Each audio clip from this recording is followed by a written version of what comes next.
Estamos, mis hermanos, en esta serie, el Jesucristo bíblico. Es muy importante que todos y cada uno de nosotros aprendamos a conocer cuál es el Jesucristo que se nos predica, cuál es el Cristo que está escrito en la Biblia, no el Cristo que nuestra mente dice, no el Cristo que hemos escuchado por ahí acerca de los sistemas religiosos, no, es el Cristo que está en la Biblia. Y en esta serie que iniciamos hoy hace 8 días, es importante que tú vengas con un corazón dispuesto, con un corazón anhelante, con un corazón deseoso de conocerle a Él, porque vas a descubrir verdaderamente al que te hizo libre, porque Él está dispuesto a darse a conocer. Entonces, el título del sermón de hoy es El camino de la vida a través de la muerte. Y les recomiendo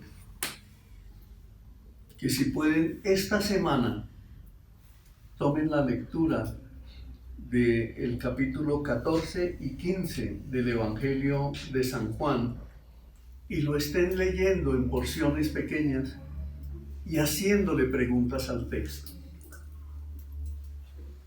Evangelio de Juan, capítulos 14 y 15.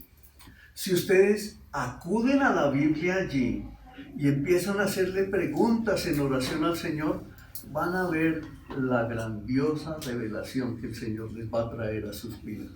Porque es que su propósito es eterno, su propósito es de vida, su propósito es de amor precioso para cada uno de nosotros. Yo voy a leer. En Juan 14 voy a leer los versículos 1 al 6, el 15 al 18, el 21, el 23 y el 27. Y vamos a ver qué nos dice el Señor el día de hoy.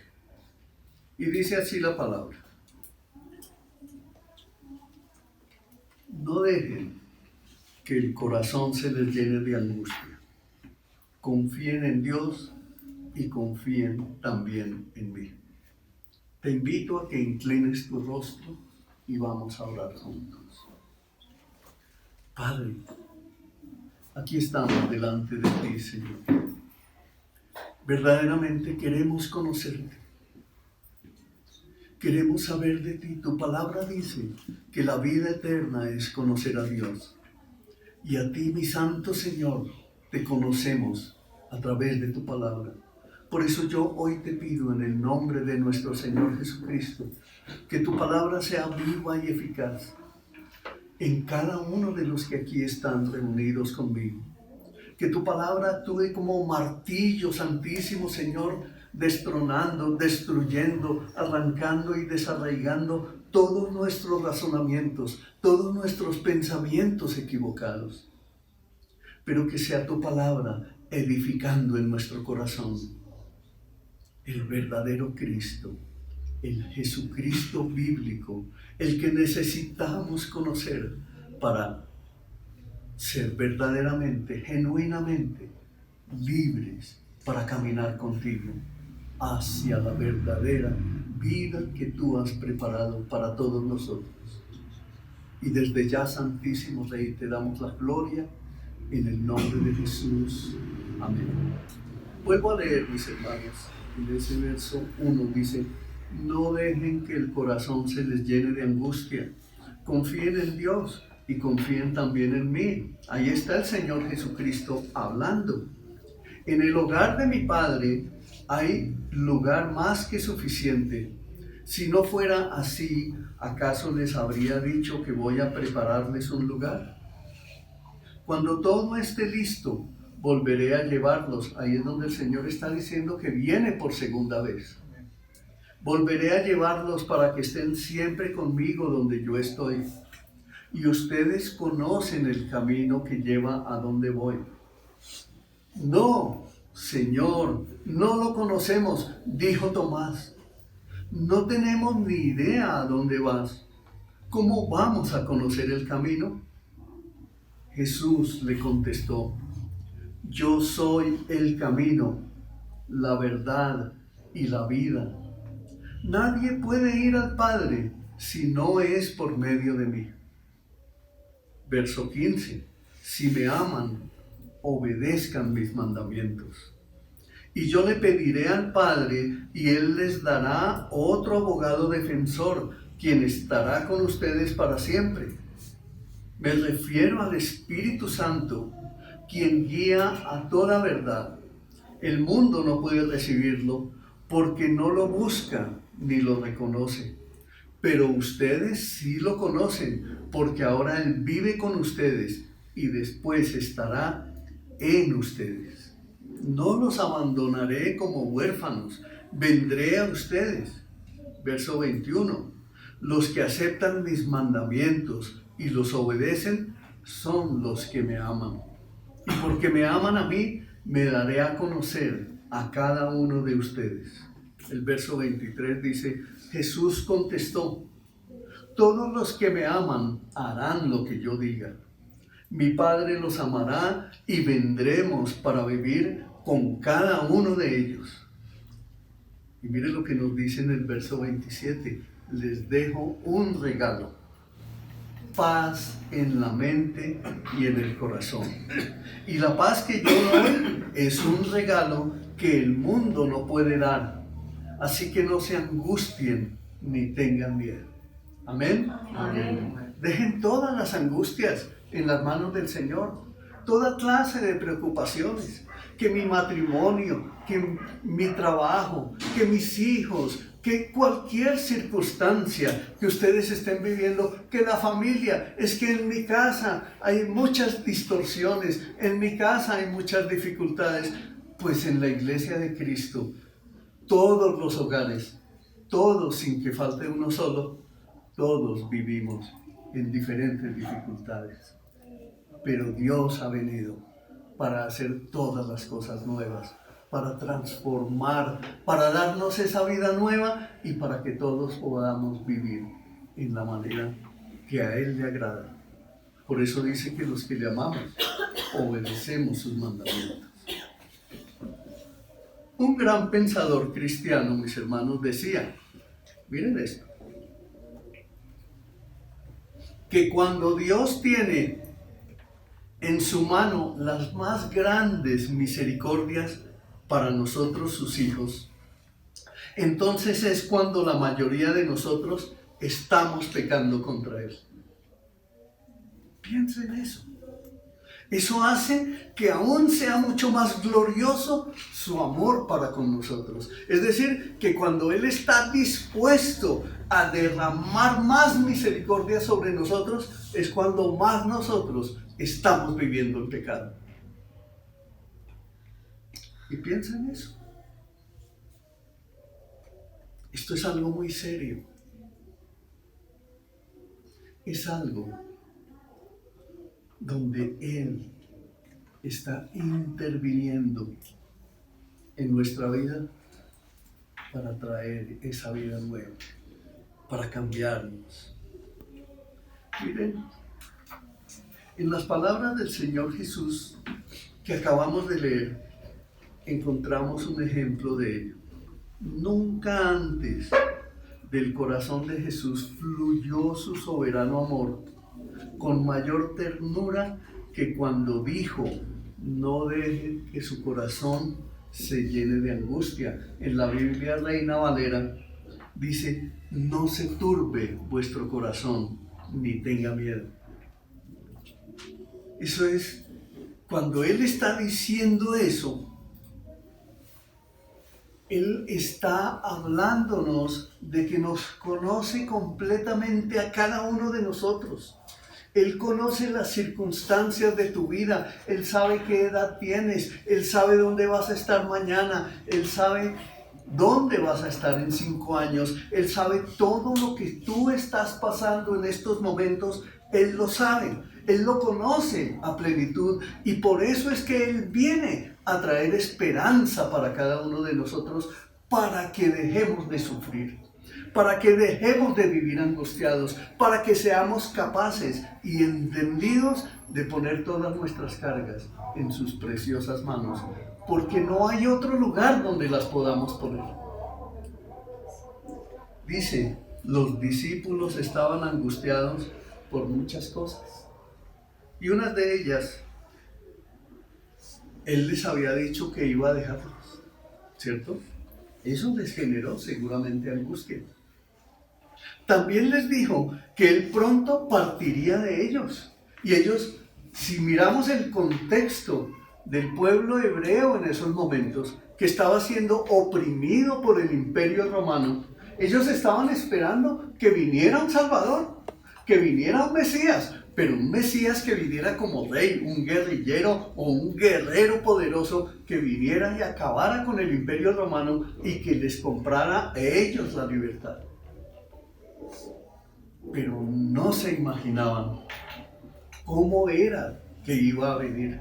Y cuando les anuncia que pronto partiría de ellos, ustedes sí se imaginan que eso sucediera en este momento histórico de nuestras vidas.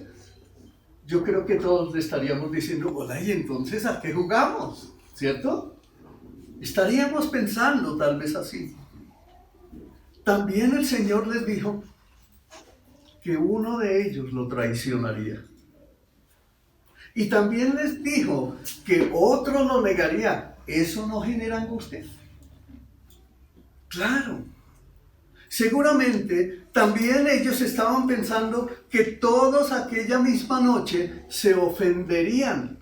Perdón, no que ellos estuvieran pensando, sino que Él les pudo haber dicho que se ofenderían por causa de Él, porque se iba a ir. Y ellos estaban esperando era que vinieran para quedarse con ellos. Tal vez pensaban incluso que los abandonaría por causa de ellos mismos. ¿Y por qué no pensamos nosotros un momentito en eso? ¿Cuántas veces nos sentimos indignos de acercarnos al Señor? ¿O cuántas veces nuestro duro corazón incrédulo dice, Dios no puede? Esto que yo estoy viviendo, este dolor, esta enfermedad, esta escasez por la que yo estoy pasando, Él no puede. Como yo mismo hacía en mi vida antigua, antes de conocer al Señor, siempre, y se lo enseñé a mis hijos, gracias a Dios ellos no lo aprendieron, pero yo siempre decía, si me pasa tal cosa, tengo un as debajo de la manga.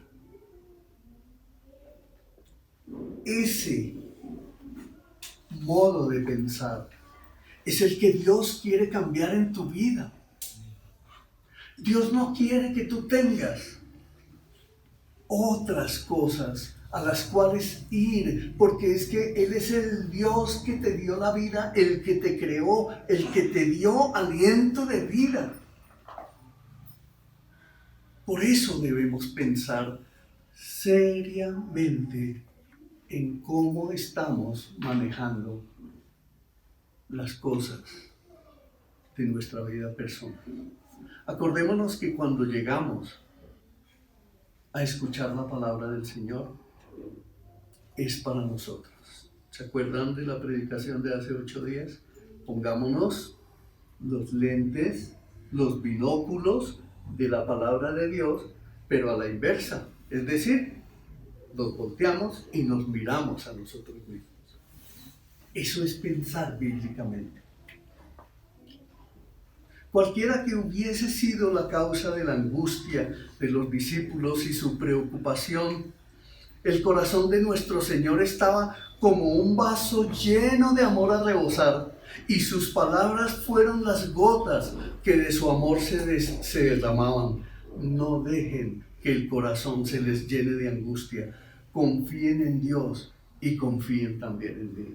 Él estaba dándoles ahí una palabra de esperanza y les estaba asegurando, sí, yo me voy a ir, pero Él iba a volver, Él iba a resucitar.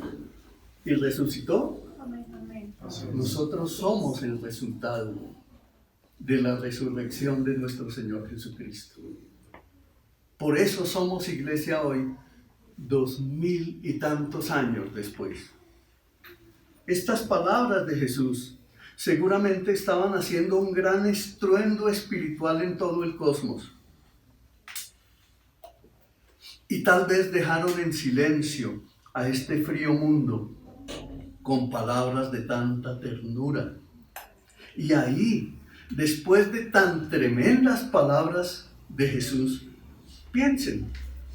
pensemos todos en la oscura y fría pregunta de Tomás, quien le dijo: Señor, no sabemos a dónde vas, ¿cómo podemos saber el camino? O como cuando yo a mis hijos, cuando eran pequeños, yo les contaba cuentos y les hacía voces. A mi nieta también, cuando era pequeñita, le contaba cuentos y le hacía voces. Y me acordaba esta madrugada que estaba compartiendo esta predicación con mi esposa. Le decía, y yo me imagino a Tomás diciéndole al Señor: no sabemos a dónde vas. Y el Señor viene en ese contraste con tanta condescendencia, viendo sus corazones fríos y embotados. Con cuánto amor empieza Él a darle la explicación de la salvación de la A hasta la Z. No solamente a Tomás le da esas respuestas respondiendo las preguntas acerca del camino y del lugar a que iba Jesús, sino que va mucho más allá diciéndole: yo soy el camino, la verdad y la vida. Nadie puede ir al Padre si no es por medio de mí. ¿Recuerdan el título del mensaje de hoy? El camino de la vida a través de la muerte. Pero yo aquí lo modifico. Entonces le añado la palabra que debe ser. Y la palabra que debe ser para este título es: Cristo, el camino de la vida a través de la muerte. Nosotros todos debemos reflexionar, porque fue Él el que dijo: yo soy el camino. Nadie viene al Padre sino por mí. Y hoy nos vamos a detener solamente en esa palabra: yo soy el camino. Toda la Biblia da testimonio de que ninguno de nosotros puede llegar al Padre por sí mismo. Debido a nuestra naturaleza caída, estamos llenos de pecado y Dios es por naturaleza infinitamente santo. Es decir, Él huye del pecado, Él aborrece el pecado. Pero habrá alguno que diga: pero yo no soy pecador. Pero pregúntate, ¿has mentido alguna vez? ¿Has robado alguna vez? ¿Así sea un dulce? ¿Alguna vez has acusado o en tus pensamientos has pensado mal de alguien? ¿Has murmurado acerca de alguien? ¿Has participado en chismes en contra de personas? Y Dios aborrece el pecado. Él es infinitamente santo. Él huye del pecado. ¿Se acuerdan de una planta que se llama la dormidera? Yo no conozco el nombre científico. Ese es el nombre vulgar, ¿cierto? Esa planta, cuando uno se acerca a tocarla, inmediatamente se retrae y se retira. Así Dios, en su naturaleza santa, se aparta del toque del pecado. Está eternamente separado de los pecadores. Es demasiado puro de ojos para soportar la iniquidad. Es decir, nosotros, en nuestra condición caída que tenemos, todos nosotros, esa condición caída de pecado no nos permite acercarnos a Dios.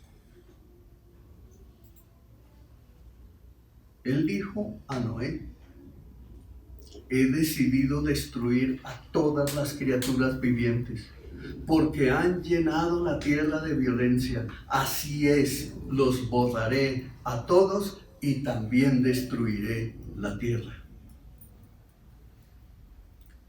Esta condición de pecadores fue dada a conocer a Adán y a los patriarcas de una manera muy precisa, como grabada, calcada, impregnada en el corazón. ¿Se acuerdan que el Señor dijo: el alma que pecare, ciertamente morirá?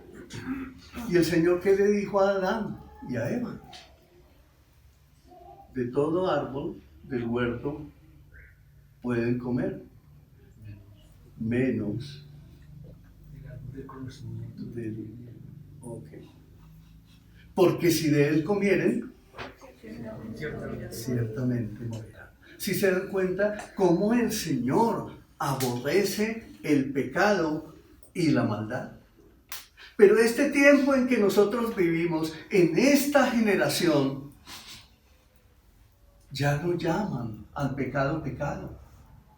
Hoy en día estas generaciones todo lo han vuelto relativo.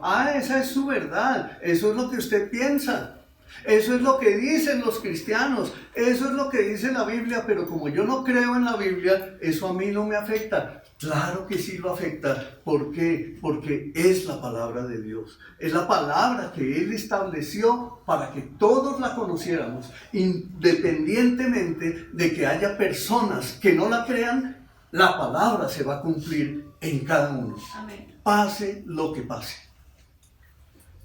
Amén. Amén.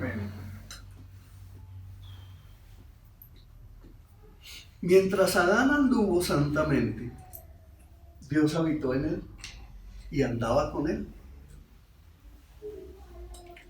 Y con él mantenía una perfecta comunión.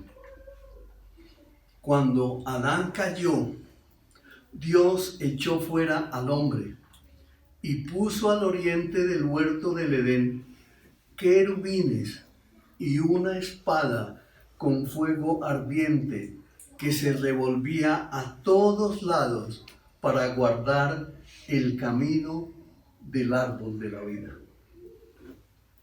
Imagínense ese cuadro. Aquí hay alguien en este recinto que haya sido echado fuera de algún lugar. Yo también. Un día fui lanzado junto con mi familia a la calle porque no podíamos pagar arriendo. Fuimos lanzados. Eso duele, ¿cierto? ¿A alguien lo han echado de un trabajo? Sí. A mí, un día, tenía un jefe que era muy mal genial, muy duro. Y porque algo le dije que no le gustó, se salió de la oficina y al salir se estrelló contra el marco de la puerta. Eso lo motivó a cancelarme un contrato de trabajo que tenía 16 años. Y me echó. A los 2 años me volvieron a recibir, pero me echó en ese momento. Pero vean esto, mis hermanos. Cuando a uno lo han echado, a mí me echaron de colegios por indisciplinado, pero también me echaron de colegios porque me maltrataban.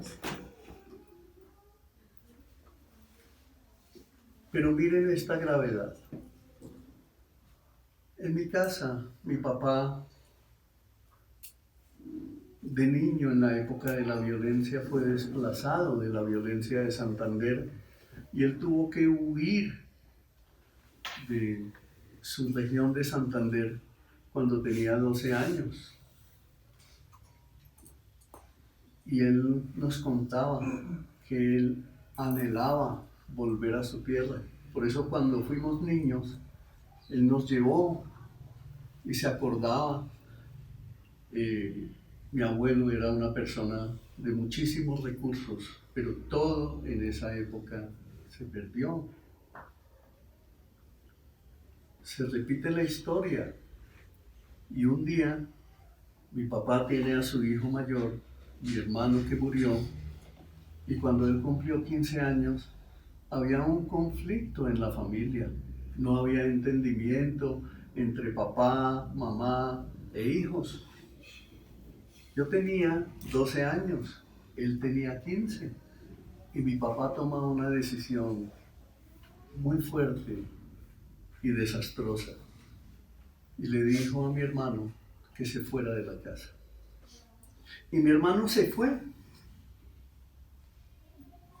2 años y medio después volvió. Mi papá tuvo que contratar detectives privados para que lo buscaran. Y fue un tiempo de mucha angustia en la casa porque él se arrepintió de haber cometido ese acto y empezaron casi que inmediatamente a buscarlo.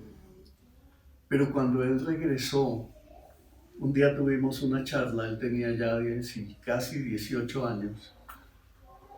Tuvimos una charla él y yo, y él me decía, cuando yo me fui, varias noches estuve parado aquí frente a la casa y miraba a ver cómo podía volver a entrar a la casa, pero me llenaba de angustia el saber que mi papá no me iba a recibir.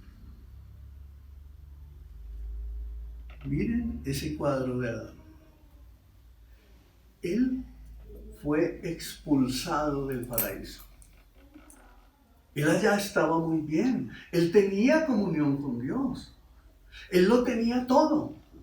Dice que Dios estaba con él y en él y que caminaban juntos. Él iba y caminaban juntos en el huerto.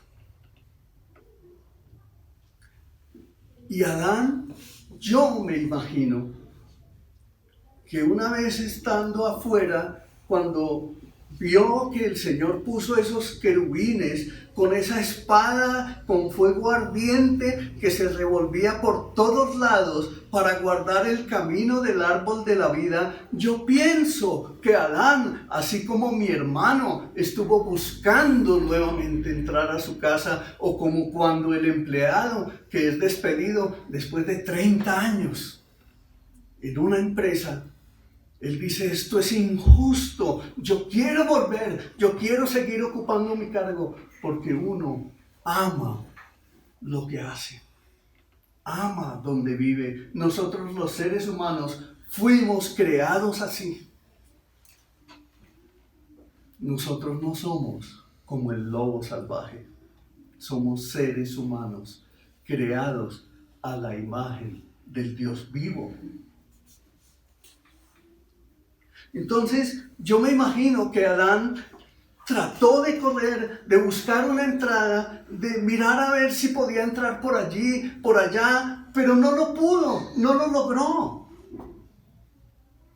Y yo creo que sí lo intentó, porque lo que él había perdido era algo extremadamente grande.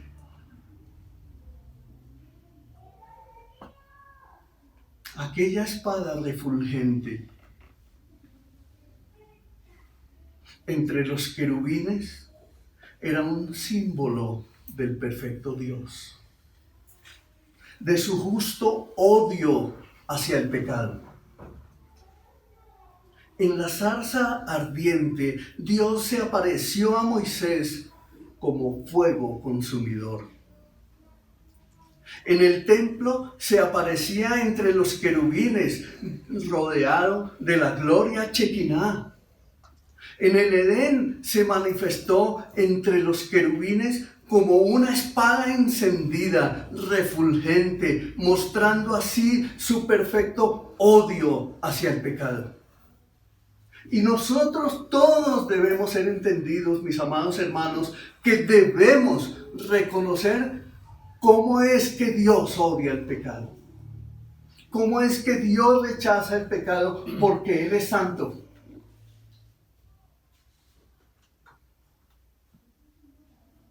Eso nos hace y nos debe llevar a cambiar de parecer. Por eso está escrito en la palabra, por ejemplo, que tu lecho sea sin mancilla. Y en esta generación es cuando más el pecado sexual sobreabunda, a través de la pornografía, a través de las orgías, a través de la destrucción de los hogares, de los matrimonios, con los pecados sexuales, que terriblemente han inundado incluso hogares cristianos, porque el propósito es destruir a la familia. Entonces es importante, mis amados hermanos, que todos nosotros notemos que esa espada de fuego se revolvía a todos lados para guardar el camino del árbol de la vida. Es algo en lo que debemos meditar una y otra vez. Es decir, que si yo me iba a meter por aquí, ahí estaba la espada para destruirme. Si me iba a meter por otro lado, ahí estaba la espada. Si iba a saltar, ahí estaba la espada. Donde quiera que yo me moviera o donde se moviera Adán, la entrada era impenetrable. Y miren este pensamiento. Si la espada no se hubiese revuelto a todos lados, si hubiese dejado alguna posible entrada o acceso, entonces Adán podría haber pasado por ella, trazando así su propio camino hacia el árbol de la vida. ¿Y acaso no es lo que todos hemos querido? ¿Acaso no queremos todos nosotros un estilo de vida sin Dios? ¿Acaso no hemos querido, y reconozcámoslo, mis hermanos, todos queremos, todos tenemos en nuestra mente ese deseo de vivir una vida independiente, separados de Dios? Pero no lo queremos reconocer.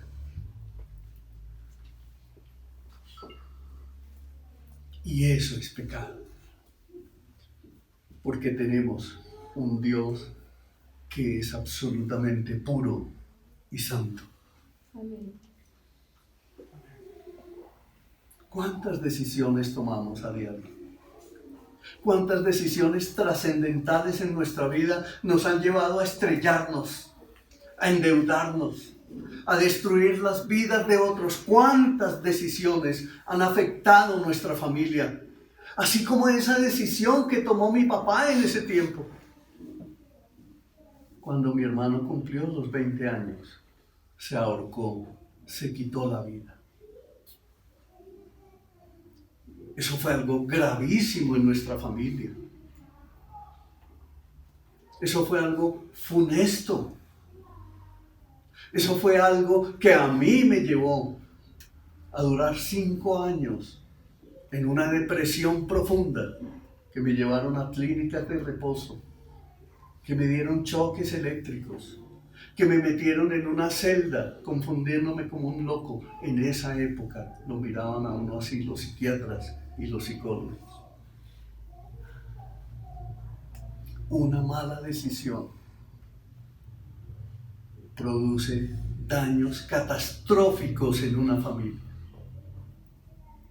Cuando un padre abandona a sus hijos, cuando una mujer abandona a la familia, se producen daños catastróficos que no alcanzamos a medir, pero que el tiempo y la historia familiar lo va contando poco a poco.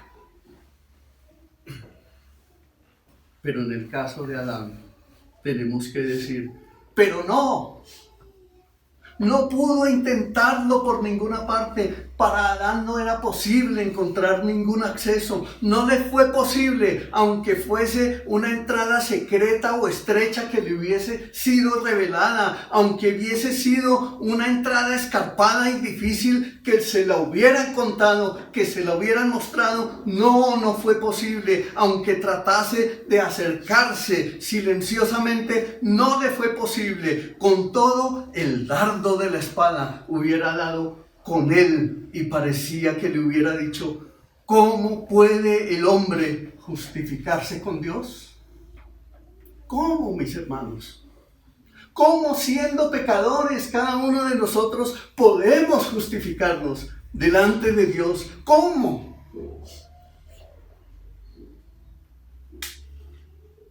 Porque por las obras de la ley ninguna carne se justificará. Entonces, bien Adán podía sentarse entristecido por la inútil búsqueda de la senda de la vida. Esa verdaderamente es un pequeñísimo cuadro del reflejo de la expulsión del huerto.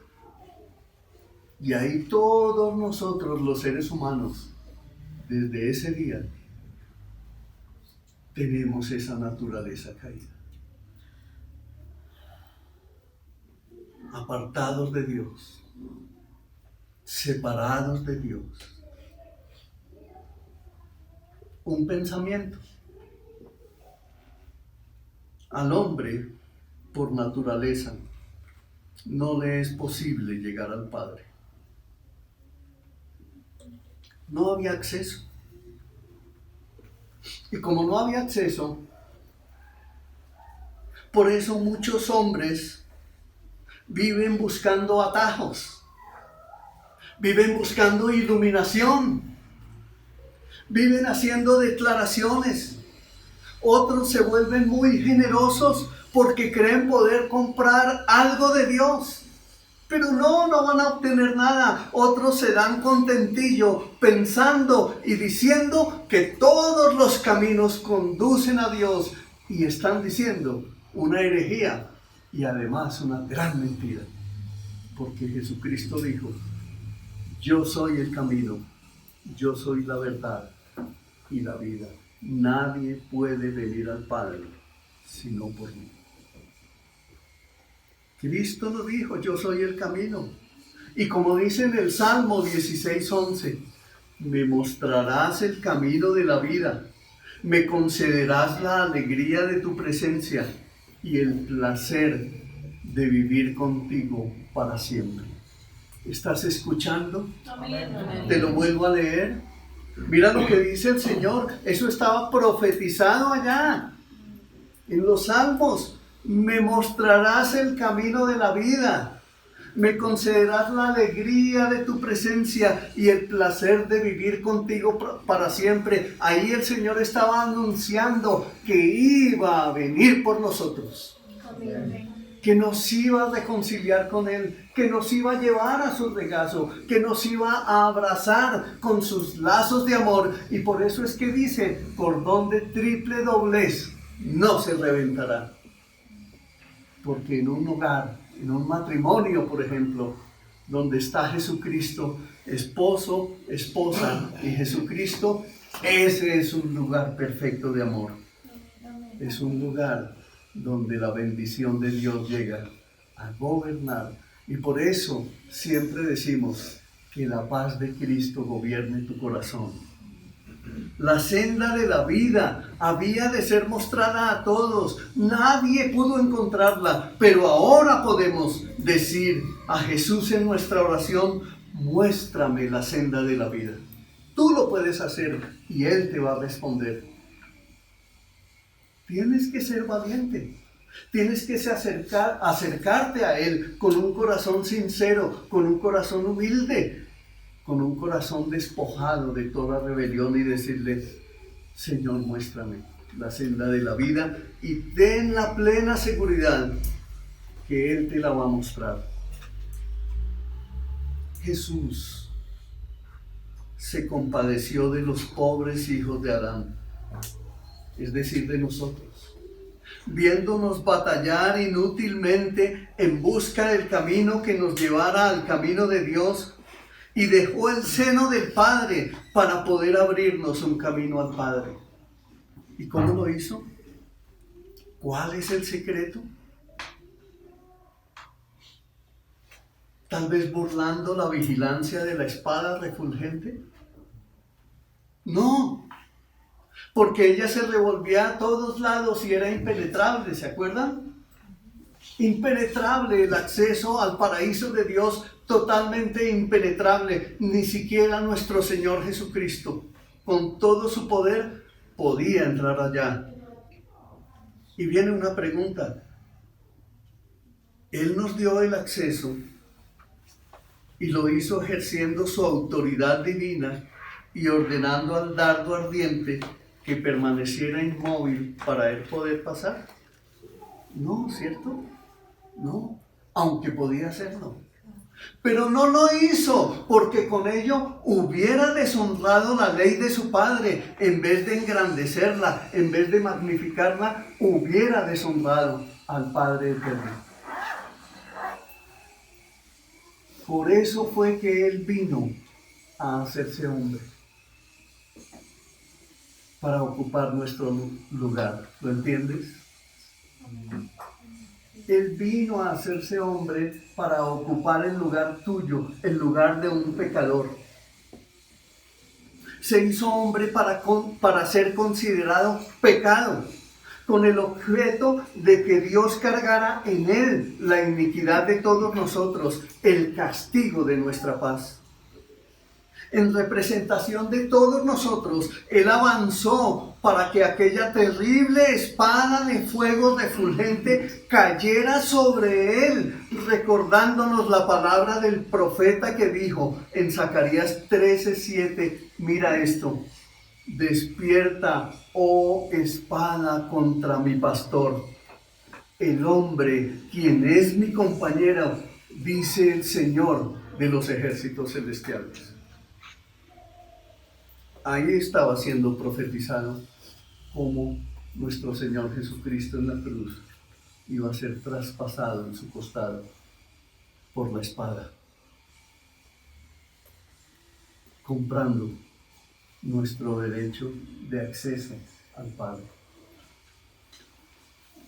Ahora, desde que la afilada espada ha sido hundida en el costado de nuestro Redentor, los más viles de los pecadores, quien quiera que ellos sean, como quiera que sean, pueden pasar por encima del cuerpo sufriente para hallar acceso al paraíso de Dios.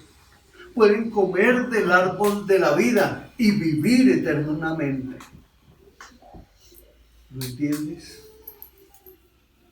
¿Lo entiendes? Amén. Iglesia, ¿lo entiendes? Amén. Parece que no lo entienden, iglesia. Iglesia, vuelvo a preguntar, ¿lo están entendiendo? Amén. Que Él se puso por ti. Que cuando no había acceso al Padre, porque todos habíamos sido destituidos de la gloria de Dios, Él se puso por nosotros, Él compró nuestro acceso, se hizo pecador por nosotros cuando había pureza y santidad en Él. Y Él no cometió pecado, en Él solo había santidad, pero se hizo pecado por nosotros. Es decir, toda la carga de nuestros pecados fue puesta sobre Él para darnos la salvación. ¿Quién puede hacer eso por ti? ¿Habrá otro? ¿Habrá una religión? ¿Habrá un sistema religioso? ¿Habrá otra manera de pensar? ¿Habrá otro pensamiento que te produzca esto, el acceso al Padre? No, no lo hay. Entonces vengan todos, vengan, porque Jesús fue quien dijo, yo soy el camino. Amén. Amén. Vuelvo a repetir.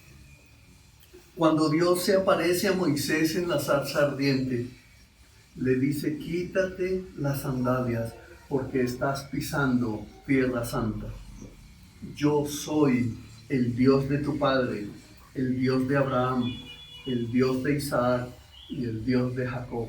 Y cuando Él está diciendo esto, está diciendo, y soy también el Dios tuyo. Amén.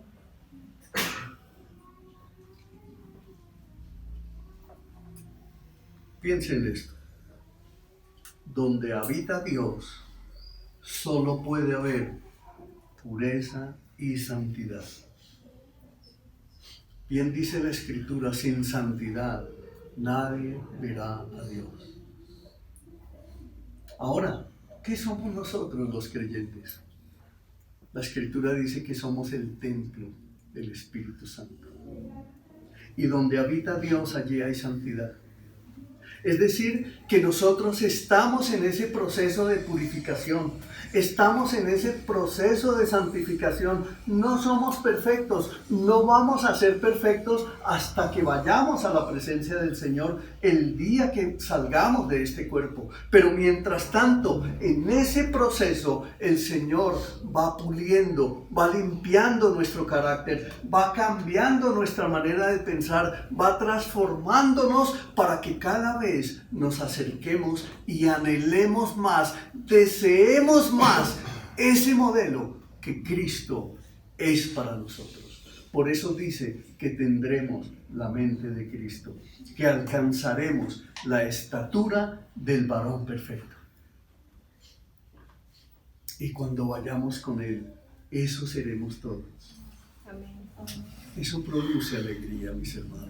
Eso produce gozo, porque un día todos vamos a salir de este cuerpo y vamos a ir a la presencia de Él y vamos a resucitar con un cuerpo totalmente diferente, donde ya no habrá dolor, ni angustias, ni enfermedad, ni preocupaciones, ni escaseces, nada que nos produzca ninguna angustia va a suceder en ese tiempo. Y por eso es que desde acá el Señor quiere prepararnos para llevarnos a ese paraíso de Dios. Amén.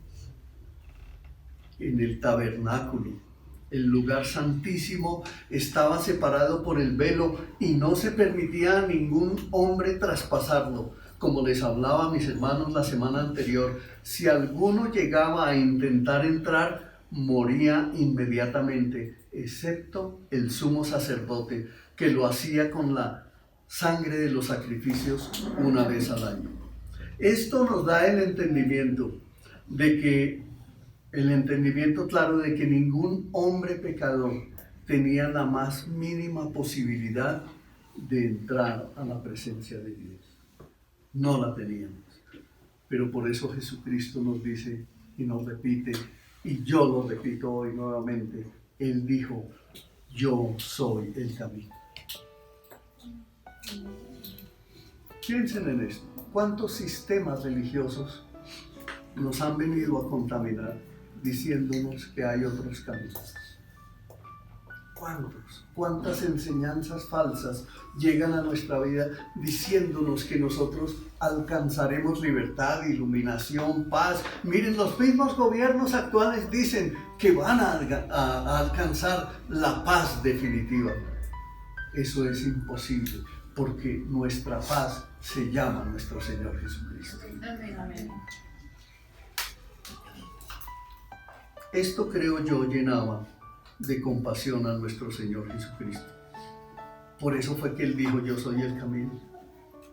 Entonces, yo creo que Él estaba pensando que el lugar santísimo nos estuviera cerrado. Él se llenaba de compasión mirándonos. Que fuera imposible para nosotros llegar a Él. Eso lo llenaba de compasión en su corazón. Que no pudiéramos entrar a la presencia de Dios, porque Él sabía que en la presencia de Dios, había alegría, hay paz, hay alabanza, hay adoración y hay plenitud de gozo. Eso el Señor lo sabe y nosotros lo teníamos negado. Por eso vino y se ofreció a sí mismo como ofrenda al Padre para satisfacer la justicia divina y reconciliarnos con Dios. Por eso fue que Él dijo en la cruz, consumado es. Y habiendo inclinado su cabeza, entregó el Espíritu y murió.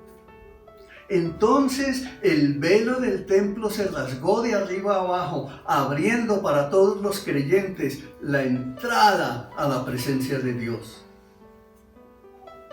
Consumado es. Es decir, que la maldición del pecado se había llevado a cabo. Es decir, que todo el castigo de la maldad por el cual nosotros deberíamos haber recibido ese castigo, lo recibió Él por nosotros para salvarnos, para perdonarnos, para asegurar nuestra entrada al cielo. Amén. Amén. Entonces, las demandas de la ley han sido satisfechas. El camino ha quedado abierto. El velo se ha rasgado de arriba a abajo y no tenemos ahora nada que se interponga al paso. El más culpable y vil pecador de todos nosotros tiene ahora libertad para entrar a través del velo desgarrado, permanecer bajo el abrigo de la luz de Dios, habitar en el secreto de su tabernáculo, contemplar su belleza y orar en su santo templo. Entramos a concluir y viene una pregunta. ¿Es por este camino que cada uno se está acercando al Padre? ¿Es por este camino?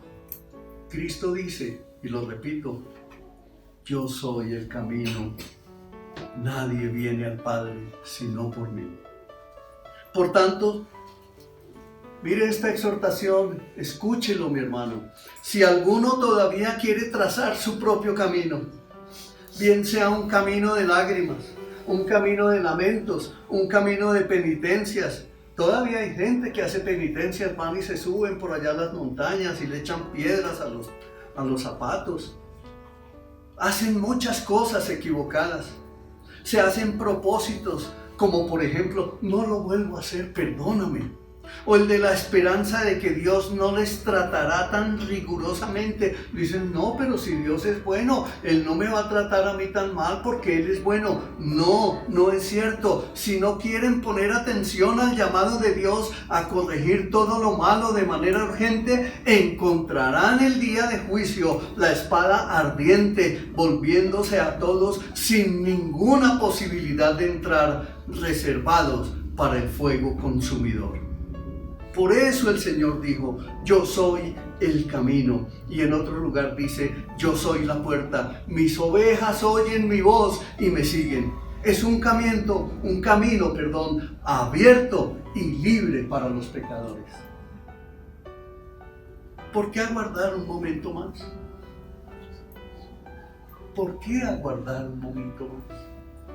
Antes era imposible entrar, pero Cristo ha derribado el muro que nos separaba del Padre Dios. Hubo un tiempo cuando estaba airado con justa ira contra nosotros todos, pero su santo enojo se ha apartado gracias a este camino. ¡Bendito camino! Dios verdaderamente ha tomado contentamiento en su Hijo Jesucristo, en su amado Hijo Jesucristo. Amén.